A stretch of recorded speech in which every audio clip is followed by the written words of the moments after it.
या ती बहीण तिच्या मुलाची साक्ष सांगत आहे. ती सांगत आहे की मुलगा बोटीत होता आणि बोटीतून तो घरी येत असताना त्या मुलांनी तिकीट काढला आणि इकडे नाही येता दुसऱ्या ट्रेनमध्ये बसला आणि दुसऱ्या मार्गे गेले आणि नंतर वडिलांनी फोन केला की आहेस कुठे सर.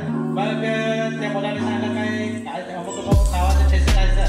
तर वडिलांनी सांगितलं काय ते तुम्ही तर म्हणजे दुसऱ्या ठिकाणी चाललंय सर, पुढचं स्टेशन येईल तिथं लगेच उतरा सर.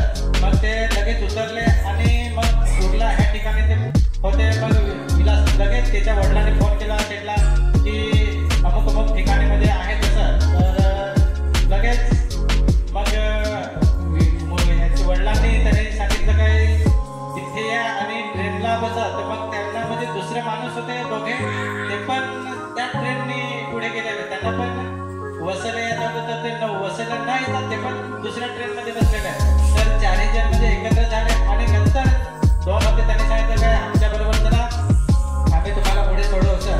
पण त्या मुलांना म्हणजे ह्या बहिणीने विश्वासाने प्रार्थना केली आणि खरोखर त्या मुलांना त्या भावाने सुखरूपामध्ये पोहोचवलं. म्हणून ही बहीण प्रवेशला धन्यवाद देतात. आपण जोरात अजून प्रवेशला धन्यवाद आहे.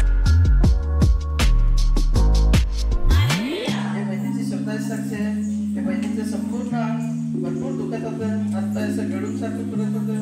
तशा वेळेस त्या बहिणीने विश्वासाने प्रार्थना केली आणि आशीर्वाद त्यांचा वापर केला. त्याच क्षणात प्रभू बर्स झाला आणि ते पूर्णपणे बरे झाले. म्हणून ही बहीण प्रभूला धन्यवाद देते. आपण सर्वांनी